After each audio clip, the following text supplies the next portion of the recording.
Previously on Serial.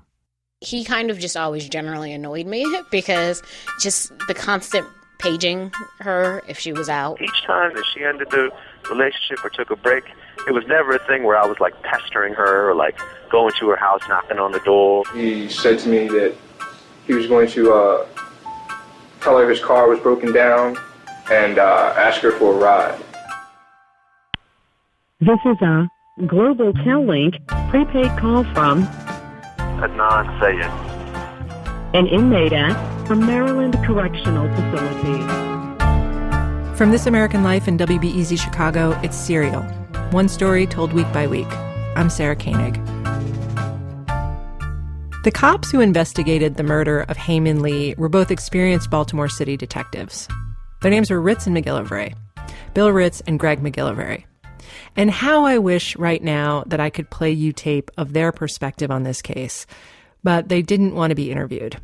When Bill Ritz finally turned me down after 6 weeks of back and forth, he said he didn't see the point. The case has been adjudicated, he said. What good would it do? I also spoke on the phone briefly to McGillivray, and he said just a few sentences to me, and one of them was, beyond question, he did it. Meaning Adnan did it. He didn't hem or haw or hesitate. He remembered the case right away. Beyond question, he did it. How did they arrive at that level of certainty?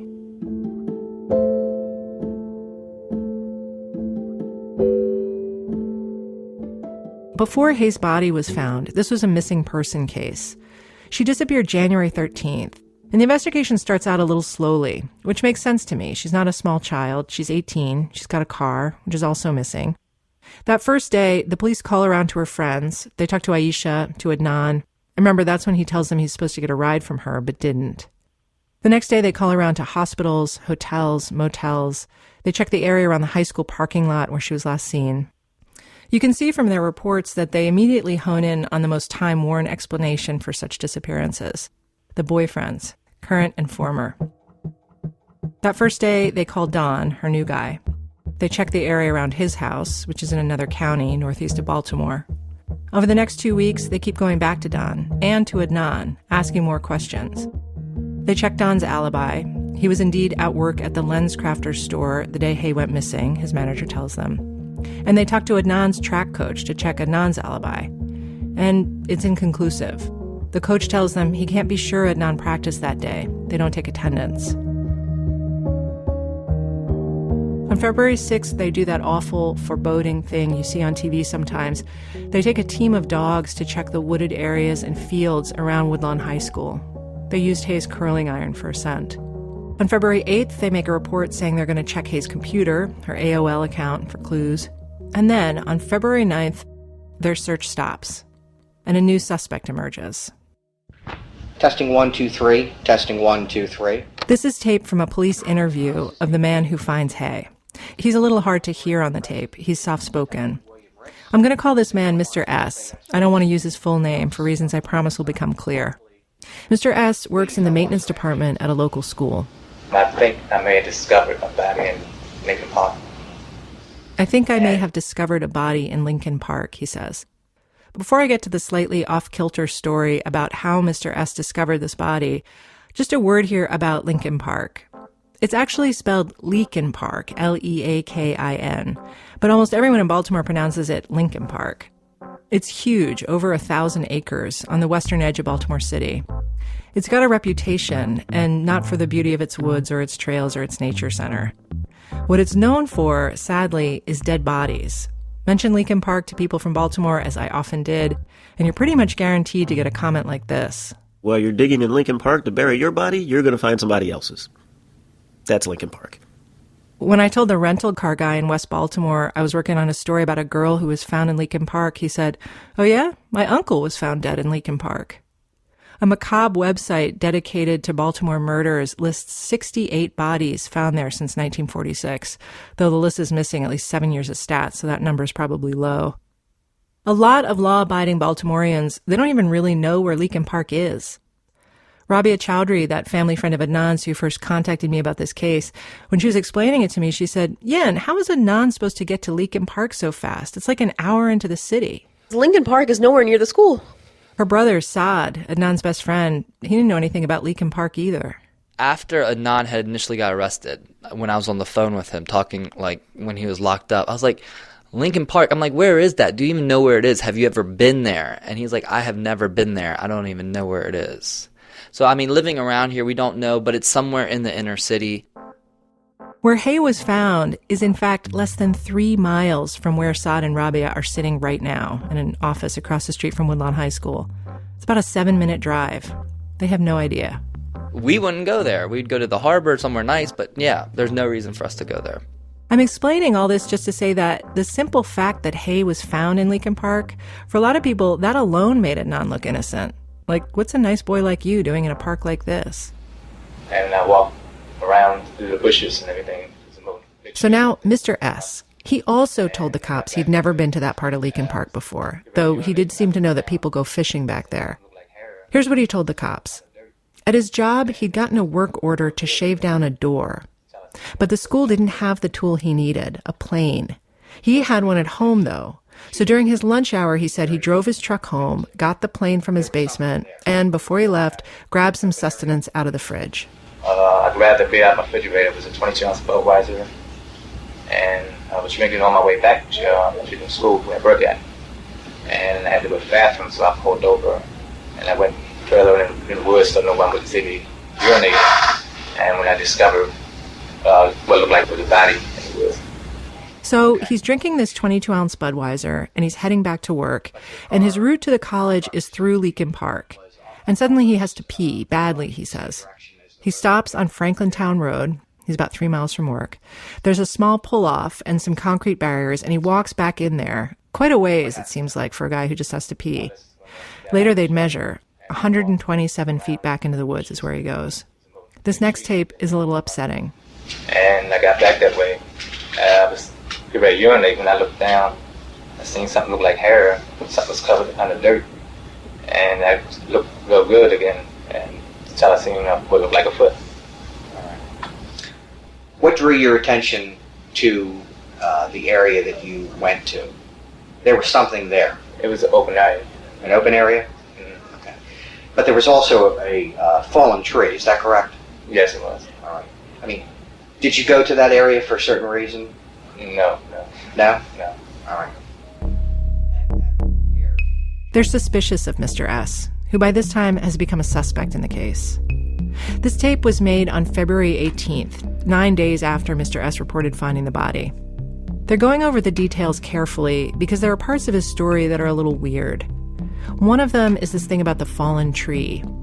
127 feet back into the woods, there was a fallen tree, essentially a 40-foot log, lying more or less parallel to the road. On the other side of the log, if you'd kept going, you'd have gotten to a stream with the unfortunate name of Dead Run. Hay's body was buried right behind this log on the stream side. If you were standing on the street side of the log, so on the other side, it's not at all obvious that you'd notice her. So his story about why he stopped where he stopped, it doesn't quite seem right. Here's Bill Ritz.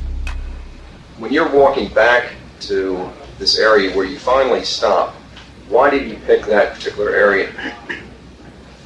Well, I didn't pick that area. I was going to go back further, except for that's when I seen, the hair, and I seen that foot. That's when I left out.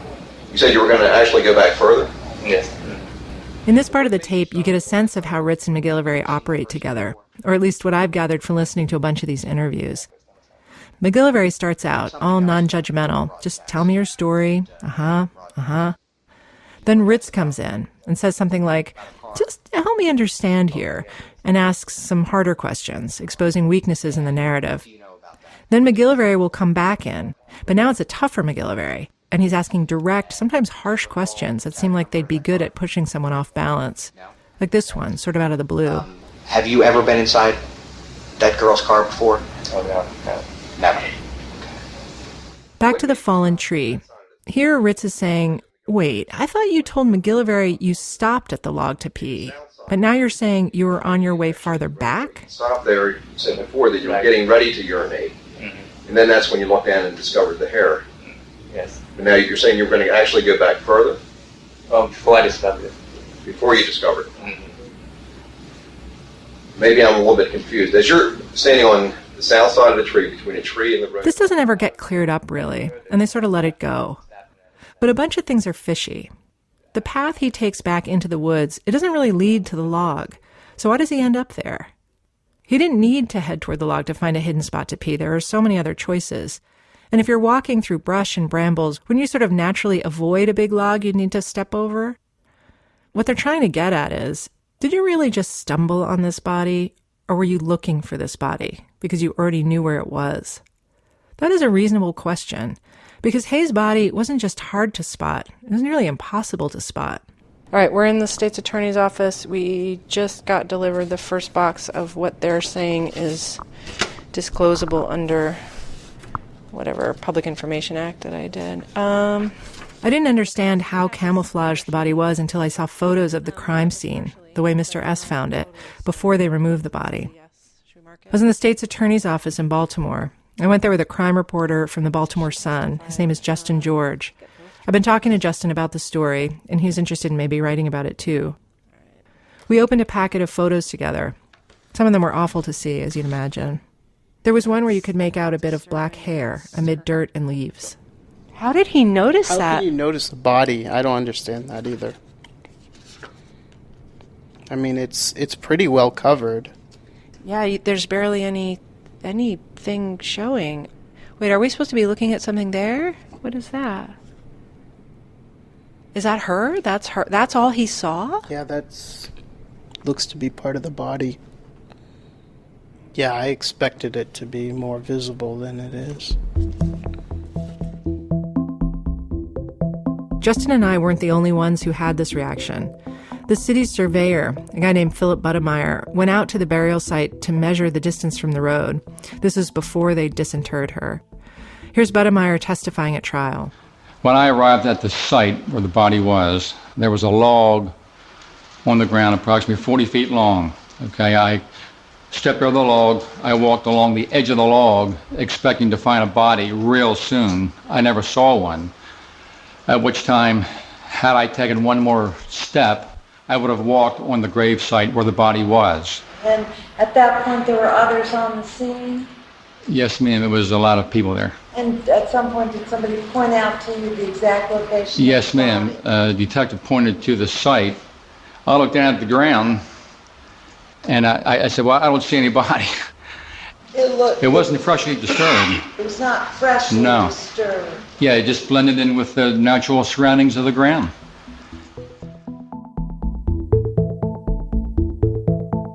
So here's a guy who's looking for the body, who knows where it's supposed to be, who can see that there are a bunch of people standing around it, and still he can't find it. So does it seem reasonable that Mr. S., who apparently wasn't looking for anything except a secluded place to pee, would have discovered it just like that?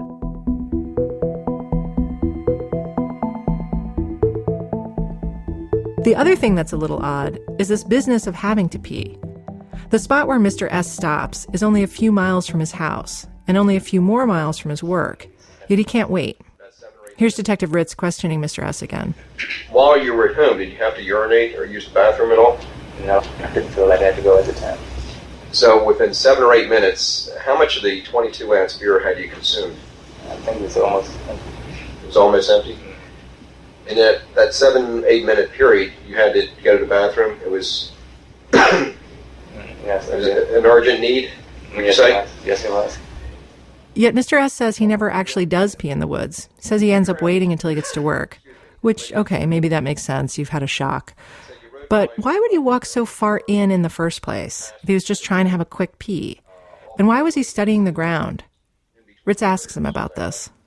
You got out of your vehicle and ventured back into the woods. When we were out there, we measured, it was actually 127 feet off the roadway. As you're walking along, why are you looking down at the ground? Are you looking every step that you take? Or yes, so I don't stumble. So you wouldn't stumble? Uh-huh. Okay. 10, 11, 12. On a freezing day back in February of this year, we went out to Leakin Park. We wanted to know whether it was strange that he'd gone so far back into the woods. Like, what does 127 feet from the road look like? My producer Dana was with me, and so was Justin George from the Baltimore Sun. Right at the place where Mr. S had entered the woods, right at the road, Justin noticed a sign. What's that? You should look at it. I mean, the sign says a lot. It said, "This area patrolled. Dumpers will be prosecuted." But you could barely read it. It's hard to read a sign that's covered in graffiti and pierced with 7 bullet holes. And in fact, the cops found 20 cartridge casings in right about this spot when they collected evidence in 1999. Still, I thought the park itself was quite lovely. Brambles and trees. It's rocky near the stream. It's uneven terrain. It's not hilly, but it's not flat either. It's not nearly as creepy as I imagined it. I think it is at night. At night? Yeah, I think at dusk, I think it is. It's very bleak. It is bleak. 21, 22, 23. We walked in what we figured is about 127 feet. Justin paced it out by the yard. 42. Be right about there. We actually wander around for a while, trying to find the right spot. Finally, I remember that we have a hand-drawn map of the site from that surveyor, Budemeyer, who testified. 40-foot long, 15-inch log on the ground. Once we get to the right location, it dawns on all of us. 127 feet back doesn't feel all that far if you're looking for privacy. You can still see the cars on the road from where we're standing. So if he's peeing, yeah. I mean, at least you'd want to come this far. Huh? There's not a lot of foliage, so yeah. There's nothing. Yeah, I mean, there's like some dead leaves or whatever, but yeah, you can totally see the cars. Mm-hmm. So actually, that doesn't seem that weird to me. Suddenly, Mr. S.'s story seems eminently more believable. While we're in the woods, I fill Justin in on the evidence they collected here. Right near the body was a liquor bottle from which they got cellular material and never tested, and a rope that was never tested, as far as I know. And then up at the road, they found a condom and a condom wrapper, but I think the condom was still rolled. Like, I don't think it was a used condom necessarily. And they found a bunch of shell casings. They found bullets and shell casings and stuff from 2 different guns. And they found two Blockbuster Video, cases. But by the body was, I think the only thing they got right from the area of the body was the liquor bottle and the rope. I know, it sounds like a game of Clue, except for the condom part. As for the liquor bottle, back at the taped interview with Mr. S, Detectives Ritz and McGillivray want to find out if this guy could be the source of that liquor bottle. Do you drink anything else besides beer, they ask? Yeah, he says. What? Whiskey. What kind? Windsor Canadian whiskey. What denomination? Maybe half a pint. Did you ever take a bottle into the car with you also, the half a pint? Would you ever take that in the car? Keep you warm. Sometimes. Keep you warm. Take a nip here and there. Yes? Yes. Okay. Now Ritz comes in. We've collected evidence, he says. Cans and bottles from the crime scene. We're going to test them. He's bluffing here, and they never do test. Are we going to find your DNA on one of those bottles, he asks? Maybe you threw a bottle out the window when you were driving past, coming home from work? If so, you better tell us now. And it's important we know about it, because what we're going to do is analyze that and come back 6 months or a month from now or 3 weeks from now and say, we have evidence that you were deceptive with us, that we have DNA proof that you were there. And then you say, oh, Detective Ritz, I forgot. Because I'd gone fishing out there that weekend. I told you people go fishing out there. And I told you I drank half a pint and I threw a bottle down, So like I said, take a minute and think if there are any of the items that I described, whiskey bottles, beer bottles, soda cans, or anything like that where you may have discarded in that general area. I'm not sure. Could have, but I'm not positive. I know I do a lot of bottles up there. He says, I'm not sure. Could have. But I'm not positive, because I know I throw a lot of bottles out the window. Ah. Ritz asks, what bottles? Beer bottles. Whiskey, maybe? It's possible, he says. Anything else? Well, for a while he switched to rum. What rum? Dark rum, Bacardi. Finally, McGillivray can't stand it. He just starts listing different kinds of booze. No gin? Not. Probably a long time ago. Vodka? Years ago. Brandy? No brandy. Cognac? No. Just the whiskey. Cheap stuff, yeah. Just cheap stuff, yeah. Brandy. brandy was the answer they were looking for. The bottle they found near Hayes' body was Coronet VSQ brandy, 200 milliliters. And Mr. S, he blew right past it. Consider for a moment, if Mr. S was just trying to relieve his bladder in peace that February day, minding his own business, and then he sees this terrible, sad sight, and he does the right thing, tells the cops, shows them where she's buried. Well, how horrible now that they're so suspicious of him, that they're considering that maybe either he did it or he knows who did. How terrifying for Mr. S. After all, he seems like a nice, quiet guy, cooperative, doesn't appear to be a brandy drinker. Again, I can only go by the reports and files, but my guess is the reason the cops are holding on to Mr. S as a suspect is because Mr. S has a little bit of a record, which isn't necessarily a big deal. But, and here's the part of the story where I'm hoping you'll understand why I'm not using his name, Mr. S is a streaker, and not the frat party kind, the freaky kind. He's got indecent exposure charges, to borrow a phrase from a Don's defense attorney, under circumstances that bizarre does not even begin to define. Mr. S is arrested May of 94 for running about naked in a residential neighborhood. 2 years later, March of 96, he's spotted wearing a hoodie, sunglasses, white sneakers, and nothing else. The officer writes, "The Southwestern District has received numerous calls for service in the past 3 years to this area for the same incident, same description." Past 3 years. The officer chases down Mr. S onto I-95. Mr. S jumps some chain link fences, the kind with razor wire at the top, ends up in the hospital. It gets worse. Or better, depending on whether you enjoy police reports as much as I do. December 7th of 1998, so barely 2 months before Mr. S finds Hayes' body, there's this. At around noon, during what I have to imagine is Mr. S's lunch break, a lady named Margaret is driving along, and here's the report, quote, "A black male dashed out in front of my car and began shaking his body in an up and down motion. The male had on no clothes. His penis was exposed as he faced my vehicle, shaking." And this lady, Margaret, is a police officer in uniform. She chases him, but he runs down into the metro stop. Margaret finds his work clothes in a pile and takes them, which means, unless Mr. S has a second outfit stashed someplace, he is riding back to work in the Altogether. And there's another twist to this incident. The same day he flashes Margaret, so December 7th, 98, Mr. S files his own police report. There's been a theft, he says, from his car. Someone's taken his cell phone, his money, his keys, his work clothes. But you and I, we know who has all of it. Officer Margaret.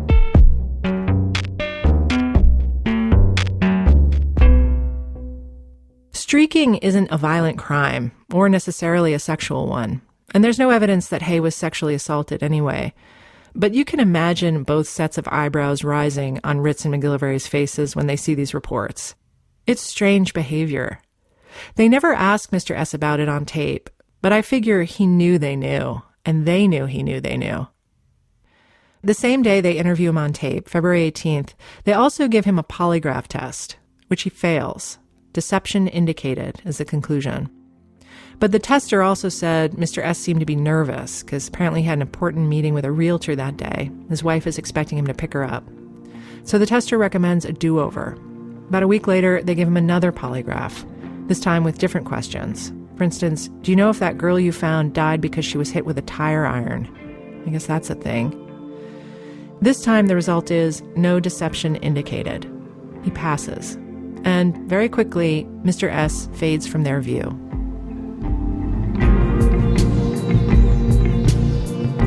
Here's what my own thoughts were when I learned about Mr. S. I didn't really think, oh, maybe he did it. Maybe he killed Hay.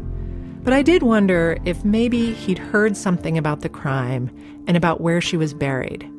Because it did seem a tad unbelievable to me that he spotted her the way he said he did. One theory I had was maybe one of his stepkids or a neighbor had told him about the body, because maybe they'd heard about it through other kids at school. And maybe Mr. S, just as a good Samaritan, thought someone needs to go find this girl and tell the cops. But he doesn't want to say he's heard about it beforehand because he doesn't want to get anyone else in trouble. Mr. S didn't want to talk to me. After I made several requests, he asked if I'd please leave him alone. Fair enough. I tried every which way to figure out if he knew, or anyone in his family knew Adnan or Jay or any of the people Jay had told about the murder, and vice versa, whether any of them had ever heard of Mr. S. I found no connections. The closest I got was, bear with me, I found out that Mr. S.'s sister-in-law was a math teacher at Woodlawn back in 1999 when all this happened. So I called her. Hay was her student, she said, an excellent student, top of the line. But she didn't think Mr. S. knew anything about the crime before he found the body. She put her husband on the phone, Mr. S.'s younger half-brother. And he said, you know what's crazy? I used to live next door to the kid that did it. That was back when Adnan was 9 or 10. He said he used to throw the football around with him, and he always seemed like a nice kid. But, again, he said he thought his brother stumbled on the body by accident. Then he paused and chuckled and said, I think he was running through the woods, streaking, and that's how he found it. When I told him that apparently he had stopped to take a pee, he said, that's possible too. So maybe Mr. S is telling the truth. After all, why would a guy who's been in trouble repeatedly for indecent exposure seek out a dead girl, thus inevitably inviting more police contact to rain down upon him? Mr. S wasn't the detective's only lead in this case. We know they're also looking at the boyfriends. And while I don't exactly know why their suspicions about Adnan start to percolate, I have an educated guess. Next week on Serial.